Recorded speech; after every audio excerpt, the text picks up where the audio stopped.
गथायखांनायनि उनाव मा फोरमायगोन?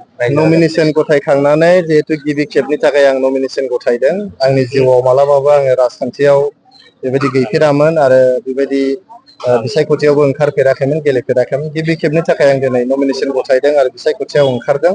रायजो राजाया जोबोद आंखौहाय अनसायदों, बिथांमोना बोर सारस्रिदों, जेरावबो आंखौहाय मदद होदों। बेनि थाखायनो रायजो राजाफोरनिसिम खर' गंलायनानै खुलुमनाय आरो साबायखर बावहरनाय जाबाय।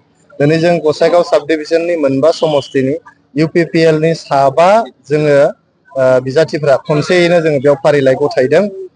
श्रीरामपुरनिफ्राय हुलसेन हाजदा, गुमानिफ्राय मुर्शिदा बेगम, जमदुवारनिफ्राय सरनजित बसुमतारी, सराइबिलनिफ्राय आं, राजु कुमार नार्जारी आरो कसुगावनिफ्राय उखिल मुसाहारि बिथां। जों साबाया जयैनो दिनै नमिनेशन गथायदों। नमिनेशन गथायनायाव रोजा रोजा दिनै रायजोफ्रा जोंखौ हेफाजाब होनो फैदों। बिथांमोननिसिम गोसो गोरबोनि साबायखर आरो गोजोननाय बावहरनाय जाबाय।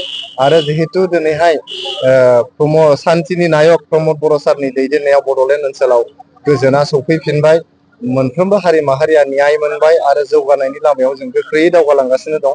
बेखायनो दिनै रायजो राजाफ्रा बयबो जोंखौ हेफाजाब होनो ओंखारबोदों, आशीर्बाद होदों आरो बिथांमोना जोंखौ अनसायदों। बेखौ नुनानै एबार 2025 मायथाइनि 26 सेप्तेम्बराव प्रमद बर' सारनि दैदेननायाव फिन खनसेबाव बिटिआरआव सरकार जानो थांगासिनो दं UPPL आ। बेसेबांसो मासि आवग्रिनो हागोन? गोबां मासिनि बिबांखौ आं बुंला, गोबां मासि लानानै एबार खनसेयावहाय जोङो UPPL आ सरकार जानो थांगासिनो दं, सान्तिनि नायक प्रमद बर' सारनि दैदेननायाव। बिजेपि दोलोखौ जों नुनो मोनदोंमोन जे बड'फानि जायगा दतमायाव बिजाथि फसङा, नाथाय दा नुनो मोनबाय बिजाथि फसंलायबाय। बेखौ लानानै मा बुंगोन? जोङो बयबो हान्जाफोरखौहाय जेरावबो बिजाथि फसंनो थाखाय खावलायदों। जों जायखि बिजाथि फसङा मानो जोंनि UPPL हान्जाया जिहेतु जोबोद मजबुत हान्जा। दिनै मोनफ्रोमबो बुथआवनो जोंहा गोख्रों कमिटिफोर दं।